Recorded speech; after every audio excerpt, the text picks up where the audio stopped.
Video शुरू करने से पहले आपको बता दें कि यदि अभी तक आपने हमारे चैनल को सब्सक्राइब नहीं किया है तो अभी कर लें और साथ में नोटिफिकेशन घंटी को भी दबाएं ताकि हमारी वीडियो सबसे पहले आप तक पहुंच सके। बंधुओं, कुछ शब्द ऐसे होते हैं जो आपको तोड़कर रख देते हैं और कुछ शब्द ऐसे होते हैं जो आपको किसी से जोड़कर रख देते हैं।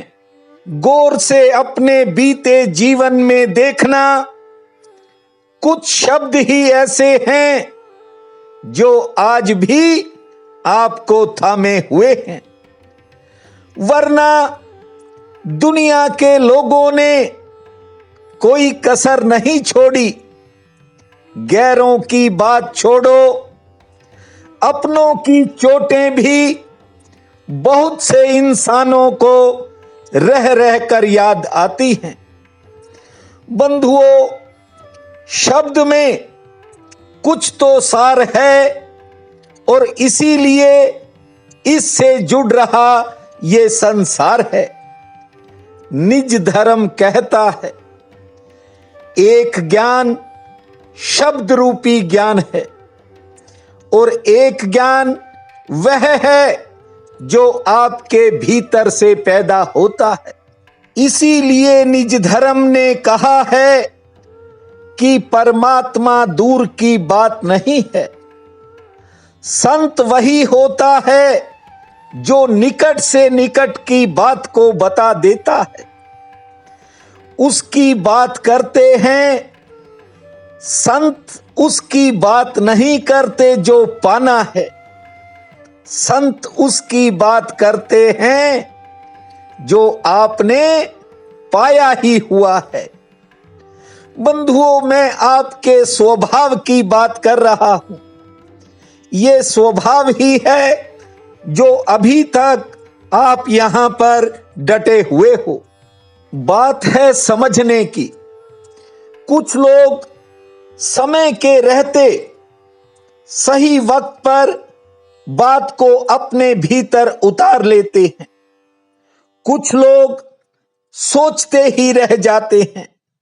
याद रखना, वर्षा तो होती है पहाड़ों पर भी और झीलों पर भी, लेकिन झीलें भर जाती हैं और पहाड़ खाली के खाली रह जाते हैं।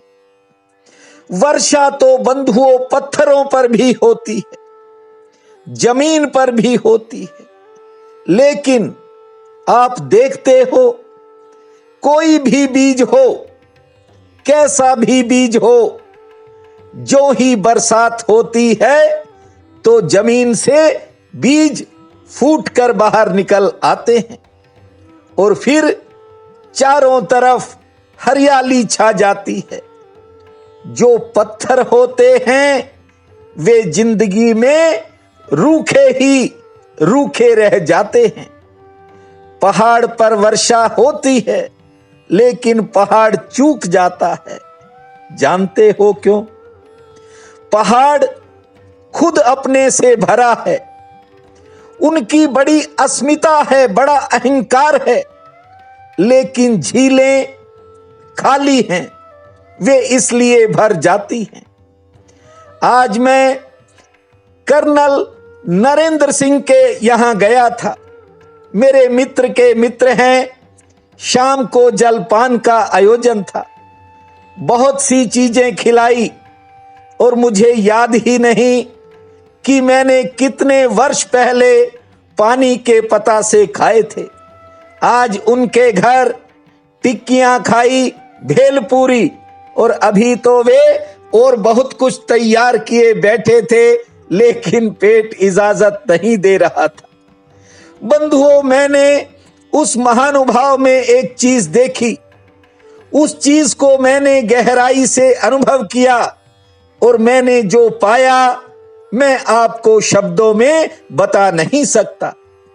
परमात्मा की कृपा जिस पर होती है, जिस पर बरसती है, उसका हृदय बड़ा होना चाहिए, हृदय के द्वार खुले होने चाहिए, जिन लोगों का दिल बड़ा होता है परमात्मा उनके घर में निवास करता है। लेकिन यहां इस संसार में ज्यादातर लोग बीमारियों से ग्रस्त हैं। जानते हो, किसी को शरीर की बीमारी है तो कोई मन से बीमार है। लेकिन जो व्यक्ति मन से स्वस्थ होता है उसके साथ मिलने के बाद इंसान को एक अपार आनंद प्राप्त होता है। जानते हो, आदमी के दुख का सबसे बड़ा कारण क्या है? वह दिन भर भीड़ में रहता है, भीड़ को देखता है और इंसानों को ऊंची जगह पर देखकर मन में तरह तरह के भाव पैदा होते हैं। याद रखो, भीड़ में जब भी जाओ तो याद रखा करो, अकेले में ईश्वर की मौजूदगी यदि आपके चारों तरफ रही तो आपको कोई भटका नहीं सकेगा। बंधुओं, सोचने, सुनने और विचार करने से कुछ नहीं होगा, करने से ही सब होता है। आदमी जो भी कर्म करता है वे सब लिखे जाते हैं। आदमी स्वयं ही बोता है और स्वयं ही काटता है। पुण्य के बारे में तो लोग सोचते हैं कि कल करेंगे, कुछ साल ठहर के करेंगे, लेकिन यदि पाप करना हो तो आदमी तत्काल कर देता है। याद रखो, पुण्य का कोई भी कार्य हो आप उसको पोस्टपोन मत किया करो। जब मन में श्रद्धा हो जाए उसी समय कर दिया करो, अन्यथा कब यमदूत आ जाएंगे ये फिर पता नहीं चलता। बंधुओं, मृत्यु के बाद अंत तो सबका है, लेकिन वह दूसरे को पता चलता है। मरने वाले को कुछ पता नहीं होता, क्योंकि जब आदमी चला ही गया तो फिर पता किसे चलेगा। शुभ कर्म को टालना नहीं चाहिए, यदि टालना हो तो अशुभ कर्म को टाल दिया करो। मैं इन दिनों बेंगलोर की यात्रा पर हूं और दिन भर बहुत से बहन भाइयों से मिलता हूं और यहां पहली बार मैं आया हूं और यहां की जो भी प्रसिद्ध चीजें हैं वे भी देख रहा हूं।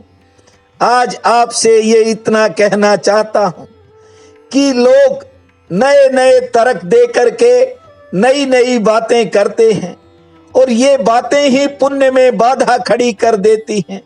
बंधुओं, सुनने और समझने के साथ साथ निज धर्म का पालन करने की कला सीखो। किसी भी तरह की टेंशन आपके पास नहीं फटकेगी। आज माघ शुक्ल पक्ष की चतुर्दशी है, बहुत बड़ा पुण्य काल रहेगा। उठते ही धरती मां को प्रणाम करना, 14 बार लंबी श्वास लेना और 24 बार जोर से ताली बजाना, फिर 2 मिनट खुले आकाश को निहारना, भगवती दुर्गा का नाम लेकर अपने दिन के कामों की शुरुआत करना, सूर्य नारायण को मीठा जल अर्पित करना और जगदम्बा के चरणों में एक नारियल भेंट करना। शाम के समय 2 रोटी कुत्ते को खिलाना और भगवती के सम्मुख घी का एक दीप जलाना और घर के आंगन में थोड़ा जल छिड़क देना। जय जय जननी जय मां भूमा, जय जय जननी जय मां भूमा। इस महामंत्र को 13 बार जपना, पूरा होगा आपका सपना। प्रिय बंधुओं व मातृदेवी शक्तियों, आज 26 फरवरी दिन शुक्रवार है। आप सबको मेरा नमस्कार है। आज का राशिफल इस प्रकार है। मेष, आज किसी महत्वपूर्ण काम में आपकी दौड़ धूप बढ़ सकती है और किसी काम के चलते शरीर भी थकावट महसूस करेगा। घर परिवार में कोई नया काम बनेगा, कोई नया साधन भी बन सकता है और कारोबारी लाभ सामान्य रहेगा। वृषभ, आज सरकार से संबंधित कामों में सफलता का कोई रास्ता खुल सकता है, कोई रुका हुआ काम भी बन सकता है। मित्रों का सहयोग मिलेगा, किसी मंगल कार्य पर विचार होगा। आमदन के लिए दिन मध्यम श्रेणी वाला रहेगा। मिथुन, कार्य क्षेत्र के लिए आज फायदे का दिन है, कोई अच्छा फायदा भी मिल सकता है। यात्रा भी लाभकारी रहेगी। सेहत सामान्य रहेगी। कुछ नए लोगों से मुलाकात होगी। मेहमान भी आ सकते हैं। कर्क, आज कोई रुका हुआ काम बनेगा। कार्य व्यवहार व गृहस्थ में खर्चा बढ़ सकता है। दूसरे का किसी का कोई काम आपके किसी काम को प्रभावित कर सकता है। थोड़ा सचेत रहें और किसी काम में थोड़ी देरी भी हो सकती है। सिंह, मन में कुछ बातों के लेकर असमंजस की स्थिति बनने के संकेत हैं। कारोबारी सितारे ठीक रहेंगे। किसी काम में प्रतीक्षा भी करनी पड़ सकती है। सेहत ठीक रहेगी और आज किसी करीबी व्यक्ति से मिलन होने का योग है। कन्या, महत्वपूर्ण कामों में सफलता मिलेगी। अधिकारियों का विशेष सहयोग मिलेगा। रोजगार से आमदन सामान्य होगी। सेहत के प्रति थोड़ा सचेत रहें। संतान संबंधी कामों पर खर्च होगा और कोई पुराना मित्र भी मिल सकता है। तुला, कोई घरेलू परेशानी थोड़ा समय मन को परेशान रखेगी। आमदन के लिहाज से दिन ठीक है। कारोबार में कोई नया मौका मिलेगा। साझेदारी का यदि कोई काम है तो उसमें थोड़ा मतभेद बन सकता है। से ठीक रहेगी। वृश्चिक, कारोबारी सितारे उत्तम हैं। कोई एक्स्ट्रा इनकम का योग है। नौकरी पेशा लोगों पर काम का दबाव रहेगा। दोपहर बाद समय बदलेगा। कोई शुभ समाचार आएगा। से ठीक रहेगी। धनु, दिनचर्या आज थोड़ी संघर्षपूर्ण रह सकती है। किसी विशेष काम में भागदौड़ होगी। आमदन के लिए दिन ठीक है। कोई नई योजना कामयाबी की तरफ बढ़ेगी। मकर, अपनों से मिलन होगा लेकिन परिवार में कहा सुनी का भी योग है। यात्रा में सावधानी रखें। से ठीक रहेगी। कुछ नए खर्चे भी होंगे। आमदन के लिए दिन सामान्य रहेगा। कुंभ, आज कोई नया आमदन का रास्ता दिखाई पड़ सकता है। कोई मौका मिल सकता है लेकिन कुछ खर्चे भी होंगे। संतान से किसी बात को लेकर कहा सुनी का योग है। संयम से काम लें। मंगल योजना पर विचार होगा। मीन, पुराने किसी मित्र के सहयोग से कोई रुका हुआ काम गति पकड़ेगा। कारोबार से आमदन ठीक होगी। सेहत पक्ष थोड़ा नरम है। नई योजना सफलता की तरफ बढ़ेगी और कोई अच्छा समाचार भी आएगा। आज का ये दिन आप सबके लिए अति शुभ फलदायी हो, यही मेरी कामना है। आप सबका बहुत बहुत धन्यवाद।